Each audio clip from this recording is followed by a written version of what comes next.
Hello, the Unstoppable Dad Project, episode 2. My name is Matt. Thank you for listening. I appreciate each and every single one of you, and I appreciate you taking the time out of your day to have a listen to our little podcast. I especially appreciate you if you are coming back to us for the second time after listening to episode 1, our overview episode. And I appreciate you if you are one of those people that sent messages of support, sent through some questions, and sent through your ideas for things that we can cover off on the podcast. Thank you very much. I was quite overwhelmed by the response that we got from podcast number 1. And I'm also super excited for some of the messages that we've got because we've been able to tee up some guests for our future podcasts. So before I get into today's podcast, I just want to give you an overview of what you can expect quickly for the weeks moving forward from this podcast. So every week we will release a new podcast for you to listen to. They are going to be a combination of solo podcasts, which is like what we are doing today, where I'm going to pick a topic and I'm going to talk about that topic. Most of those topics are going to be things that if I haven't had experience with dealing with myself, I've had experience dealing with people who have been through those things. Or it will be things that I have picked up over my 10 years of working with people and coaching with people, or it has just been stuff that I have picked up from the last 5.5 years of being a dad. This second type of podcast that we get, which is probably the podcast that I am most excited for, and hopefully we will have one of those for you in the next couple of weeks, will be our interview style podcast, where we're going to be talking to dads just like you and I about their experiences, about what they've done that they've felt successful with, what they've done that they've felt they've struggled with, and just dad life. Hashtag dad life is obviously goes around on the internet, but that's what we are here to talk about, because one of the points of us doing, or me doing this podcast, is to just try and get some information out for people, but also just give dads something to listen to where they can find hopefully something that relates to what they are in at the moment. I know when I first became a dad, it was a time where, as much as I was deeply in love with my daughter and being a dad, mentally there was a lot of things that felt disconnected, and it all came from me. It had nothing to do with any of the circumstances that we were in, but it was hard and it felt like I was going through it on my own. And I know that if I had have been able to find potentially a podcast like this where I could just listen to for 20 minutes, 30 minutes, an hour, listen to a couple of dads having a conversation about very similar things to what I felt I was going through, the mindset, the things that I was struggling with, that it may have helped me. And not only helped me just by listening, but hopefully helped me by giving some actionable steps that I could go away and take after I had listened to those podcasts.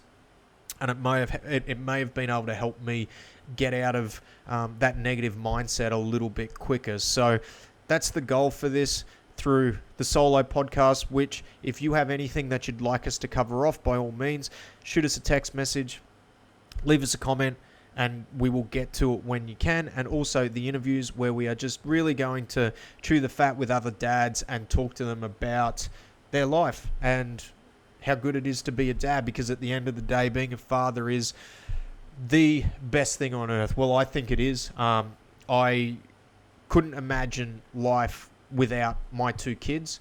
I wouldn't want to imagine life without my 2 kids. It is just the biggest blessing for myself. It has changed me in ways I couldn't even imagine.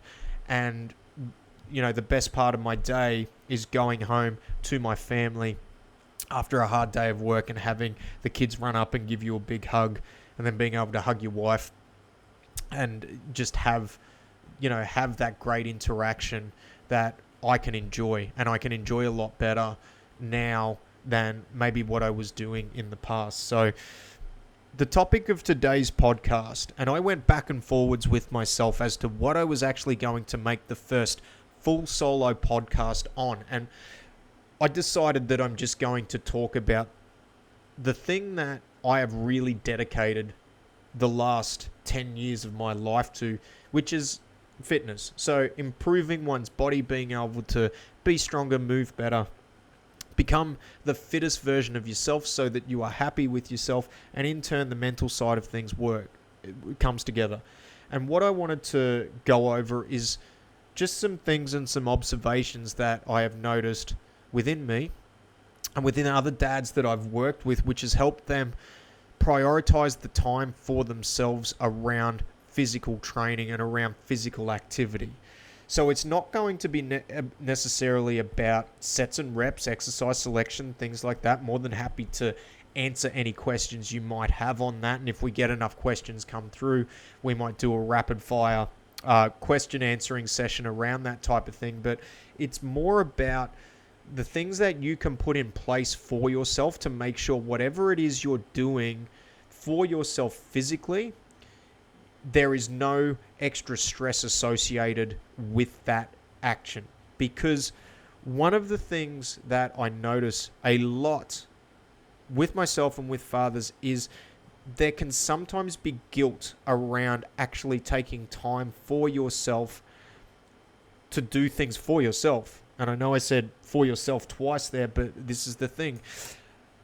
I know that as a dad, when I'm taking time out to go and potentially do something without the family, or where it's something a little bit more selfish for me around potentially physically training, so whether it be training sessions in the gym or it be going to jiu-jitsu, it's not as much anymore, but in the early stages I would feel guilt because I felt like I should be either A, doing something with the family, or B, doing something to contribute to the welfare of the family. So like working harder within the business so that we can make more money or things like that. So there would be that guilt associated with the activity, which would then cause an extra stress around it, which would cause me not to enjoy what it was that I was doing.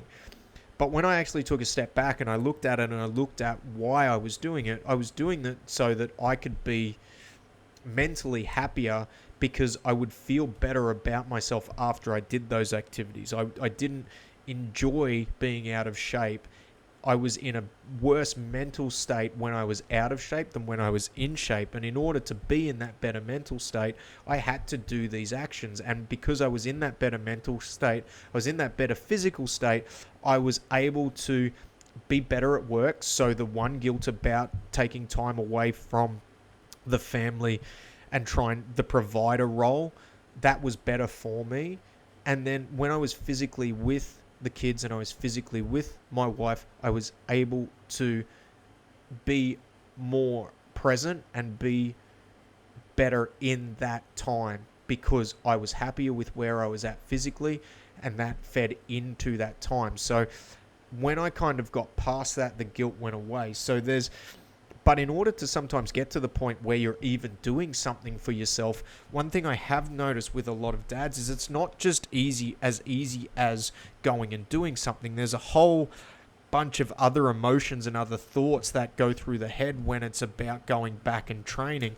And especially if you've had an athletic background, you've been at a reasonable level of athleticism, getting back into some level of training after you've had the kids can be very, very mentally taxing, and it's something that people tend to dwell on, and they dwell on a lot, and they dwell on to a point where they don't ever take any action on it. And that brings me to tip number one, and the thing that really needs to happen, I think, from what I've seen with a lot of especially new fathers, and this also goes for dads that are maybe 5 years, 10 years, 15 years into it, who have let it go that long without doing anything or prioritizing some time for themselves, is just don't overthink it. Number one is just not to overthink what you're doing. Just go out and move, or go out and do something. And that might just be as simple as, I used to go to the gym, I'm just going to go to the gym and I'm just going to do a squat session, or I'm going to go for a run, or I'm going to just do a body weight workout in the backyard. I'm just going to go and do something, because all too often we get this paralysis by analysis going where we're like, oh, but if I do that, then this. If I don't do that, then don't do this. Like, don't overthink it. Just do it. When you're in the throes of trying to get something started, action, beginning with an action is going to help to cure that paralysis of not doing anything. And the thing is, you need to get started in order to keep going. And when you get started, you need to make sure, and this leads us into step 2, you need to make sure, and I believe that it is better for you to focus on the short term rather than the long term. Now, I'm not saying that you shouldn't have long-term goals, but when you're starting out, if you start thinking about how far away from what you achieve you are, it's going to start to create a disconnect, and it's going to start to create some anxiety, and it's going to start to create some stress around what you are doing because it seems like a mountain too high to climb. And it's a very, very big trap for a lot of people to fall into. And I believe that when you are beginning, if you just focus on the short term and the little wins and just doing something, then it will start that ball rolling, and as it starts to roll, you can start to get some momentum and you can start to move in that right direction. Because when you're a dad and you've got a new kid, there's obviously so much stuff that is going through your head. Now, in the early stages, you feel a little bit helpless because the child is so reliant on the mother. But then as they start to grow and interact, you become such a bigger part in this little person's life that if you keep overthinking it and start thinking too far down the track, you're going to miss things that are going to happen in that kid's life so quickly because you are so wrapped up in stuff that you aren't doing rather than just worrying about what you can do in the here and now. And by focusing on the short term, all I'm talking about is just focusing on what you're doing day in, day out, week in, week out. It could be as simple as, hey, today I'm just going to go for a walk. Okay, so I go for a walk for 30 minutes, throw the kids in the pram, bring the wife with me, have a little bit of connection time, and away we go. We go for a walk for 30 minutes. It might be, hey, I can get to the gym and I can go and do something, and that is awesome if you can do that. It might be I'm going to go and join jiu-jitsu. I'm going to go and join up to a group fitness program. I'm going to go and do something, but you are doing something. And then when you get there, you are just focusing on the short term. So I'm going to do something today, or I'm going to focus on doing just 3 sessions a week. I'm not going to overthink it. I'm just going to do it. So 1 and 2 do go hand in hand, but the biggest thing with point 2 is don't think too far down the track, because that then leads into step 3, which is don't use old metrics of success for your success in the here and now. And this is a big one that, especially for dads who have been at a particular level, whether it be a strength level, you used to play a sport or whatever the case might be, this is one that I see happens a lot. And what happens is we start something, so we've ticked off one where we're doing something, we're taking some action to do it, and we're really not focusing too much on the short term, but the goals that we've got are around our performance, and those goals that we've got are based off what we used to do pre-kids, or what we used to do 5 years ago, or the body weight that we used to be at, the body fat percentage we used to be at. But the missing piece here, and where the disconnect happens for a lot of people, is when you focus on those goals, what people aren't focusing on with those goals is what actions did they have to take to get to that goal. So let's say if we look at, say, a performance metric, like let's say somebody says to me, I used to bench press 140 kilos. My next question, and my follow-up question for a dad who hasn't been there for a while is, okay, what did you have to do to get there? I was training 5 times a week. I was doing this, I was eating like this, and it's like, so if we look at those actions you had to take to get to that metric, are you going to be able to do it now? And if the answer is no, then we can't compare ourselves to that metric, because we're in a different season of life to what we were there. And for a lot of people, if you have been at a particular level and that level is quite high, it's hard to get back there because your schedule's not the same. You've now got other people that you've got to worry about in your life. Some of the people that I talk to are actually trying to compare themselves to things that they were doing when they were single. So not only do they now have kids to worry about, but they also have a partner to worry about, a wife, or whatever the case might be. So it's too hard to fit that stuff into your life when you have other people to worry about. So by comparing yourself to goals that you had in the past, or metrics, performance metrics of where you are in the past, you are really setting yourself up for failure, because all you're going to do is you're going to focus on how far away from where you want to be you are currently, and then that's going to make the whole process unenjoyable. And the thing is, when you have all these extra stresses that come into your life at once, an extra mouth to feed, and extra thoughts, and you've got to process these thoughts. That's all extra stress that's going through our body in a mental, emotional state. If then you're trying to do something for yourself which you are not enjoying, because you are so far away from, you keep reminding yourself of how far away from where you want to be you are only going to set yourself up for failure, and then you're going to put it in the too hard basket. So you have to look at the things, you have to look at where you are now, and that's step 3. You can't put old metrics on your success in the here and now, which is, if we then loop back to step 2, why you have to focus on the short term, because things change quite quickly, and they will change quickly, and eventually you may find that there is more time for you to do things, and you may be able to work back to those.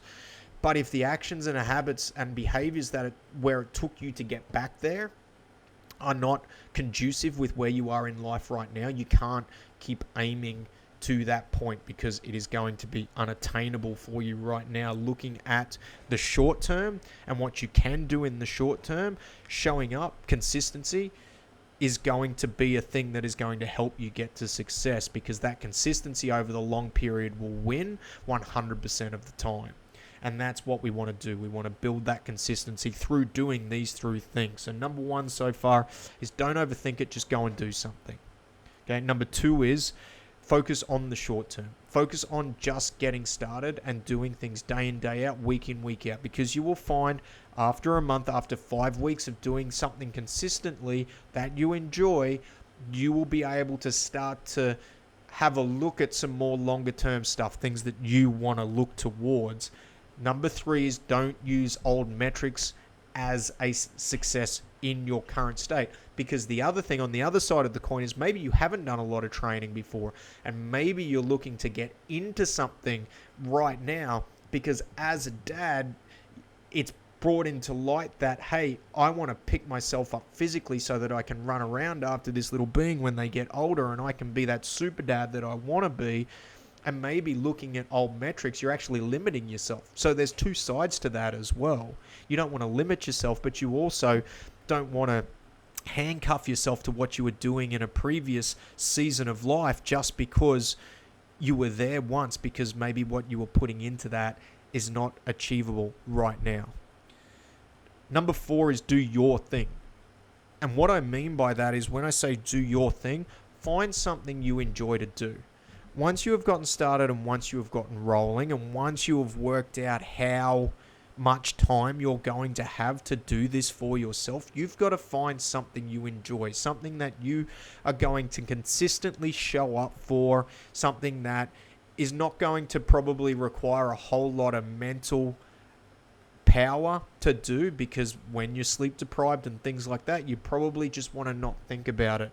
And there are so many things out there you can do. Okay, there is not a one-size-fits-all deal. There is not a magic pill. There is not a magic bullet. You have to find something that you enjoy doing, and there are so many things out there. It may be as simple as, I'm going to jump on an online program that has a little bit of a community attached to it so that I can follow their workouts. They're a little bit flexible with what I'm doing, and then you can start building that in from there. It may be something I'm going to go and I'm going to join an organized sport, or I'm going to go and join a group fitness facility. I'm maybe going to go and do some form of martial art, whether that be jiu-jitsu. Maybe I'm going to take up, recreational boxing, or I'm going to do something physically that I enjoy, which is going to help me not only feel better about myself physically, but mentally, because if I'm enjoying it, I'm going to able to be consistent at it, and I'm going to able to continue doing it over the long term. And if I focus on, firstly, short term, just doing something, secondly, focusing on week in, week out, just showing up, and then I'm doing something I'm enjoying all of a sudden it helps everything else that I'm doing. There is no magic bullet. There is no one size fits all. So the number four thing that, as a father, and these rules do apply across the board to people other than fathers, but right now I'm speaking specifically to dads. You've got to do your thing. You will find your thing, and you may have to try a couple of different things to work out what is actually your thing. But back to step 3, your thing right now may not be what your thing was before you had kids, before you were married. You may find something different. You may find something you enjoy. Just because, don't be tied to your old identity just because it's what you quote unquote used to do. And the last thing, number 5, it's probably not a step, but it's point number 5, is the time you spend on yourself is time gained in the future. And we can look at this from a whole bunch of different angles. It can be just that the healthier you are, the longer you are going to live, which if you invest time into your health, it means that the back end of your life is going to be more rich because you are going to be able to stay physically capable for longer. One thing that I say to a lot of people when we get into the gym, as morbid as this sound is, it doesn't matter where you are within your life, the end goal for everybody is the same. And the end goal is, I want to stay as independent as I can for as long as I possibly can. Because you don't want to get to the point where you can't wipe your own ass anymore, because that is when your kids are probably going to put you into a nursing home because they can't look after you. They might not, but that's the reality of it. The older you get and the more reliant you are on other people, the less your quality of life is going to be. So what you do, the time you spend now is going to be time you are going to get back at the end. But from the point of view of being a dad, that also means quality of time. So that means for the time I am putting in to make myself more physically and mentally capable is going to help me on the back end with the quality of time that I am able to spend with my kids, with my partner, with my wife, because I am going to be, number one, happier. And when I'm happier, you will be more present with those people that are in your life, meaning that the quality of time is better. It will mean that I'm going to be more physically capable. I'm going to enjoy that time more, because if you are unfit and you are trying to chase around after a hectic 2-year-old, or you are trying to chase around after a full-on 6-year-old, I'm here to tell you right now that is not going to be enjoyable time that you are going to spend with them. So the time that you spend building your own physical capability is going to make that time, you are going to get that back in the end. It is going to help you out long term. And not only that, you're going to be happier with yourself. And I think we all know when you're happier with yourself, it makes everything in life better. And that's the thing. That's the thing about this podcast. That's the thing about what we want to do as dads. We want to be happy. We want to be happy with our lot in life. We want to enjoy this journey that's fatherhood, and we want to enjoy it together with our children and maximize the time and give them the best time possible. And yes, kids aren't going to notice that you wouldn't notice, you wouldn't be able to tell me if your dad had a 6-pack or, you know, your mum was super fit, but you would be able to tell me about the quality of time and the interactions that you had with your parents. And that's what this is all about when we talk about becoming physically and mentally capable. It's so that when our kids grow up, like, they're not going to care what percentage of body fat you are, but what they are going to remember is they are going to remember those days you used to take them down to the park and swing off the monkey bars with them, where you were able to lift them up effortlessly and help them up and down the slide. Like, they're going to be the things that they remember. And that's what being physically and not only mentally capable is about, because we want them to remember as they get older the fit, healthy, happy dads. And that's where it starts. For me, one of my priorities and one of the things that stands out to me is that if I am more physically capable and I am happier, then I am a better husband, father, business owner, coach. I'm just better across the board. Some other people, it probably doesn't list as high on their priority list. So again, like back to number 4, you got to do your thing. You got to work out what works for you. But health is wealth. I know it's cliche, but it is something that everyone should prioritize. That doesn't necessarily mean that, you know, being super fit or having a 250 kilo deadlift is going to be super high on everyone's priority list, but you want to try and be healthy, and that doesn't necessarily mean body weight. That doesn't mean body fat. That means do you be happy with you and where you're at and how you are able to portray that with your children. So just as a quick recap, there's 5 points that we talked about. Number 1, don't overthink it. Just do something. When you're in the early stages of becoming a parent, sometimes you can't overthink it. You can't think too far down the track, which is number 2. You want to focus on the short term. Just doing something in the short term and trying to build that momentum short term is how you are going to start to move things into consistency in the long term. So number 1, don't overthink it. Number 2, focus on the short term. Number 3, don't use old metrics of success for your success in the present. Because either A, you may not be able to take the actions, habits, and behaviors that you did when you were at that point. Therefore, that goal is unfair on you right now. Or B, you may be limiting yourself because you are in a better space now than what you were back then. So don't use old metrics for current success. Number 4, do your thing. Find something that works for you. There are a lot of solutions out there. If you need one, feel free to send us a message. We have an online program for dads, which is a flexible program. If you want to jump on it, great. This is not a sell for that, but find you. Find what works for you. Number 5, time spent now is time gained later. The time you gain back in your quality of time with your family and the time you gain back at the back end of your life. So that is it for this podcast number 2. Hopefully there has been some good information there that you can take away. As I said at the top of the podcast, like, subscribe, share if you feel that this is going to be of benefit for someone. And please, please, please, if you have any suggestions on things, topics that you would like to hear, send them on through to us. We'd be more than happy to go through it. So you can follow us on Instagram at The Unstoppable Dad. And you can find us on Facebook, The Unstoppable Dad Project. You can find me on Instagram as well at coach.noonan. But other than that, that is another week in the books. Looking forward to seeing you you'll be hearing me. I won't be seeing you. You won't be seeing me yet. We'll get it up on YouTube in the coming weeks. But looking forward to discussing another topic next week. So thanks very much. Signing off. Goodbye.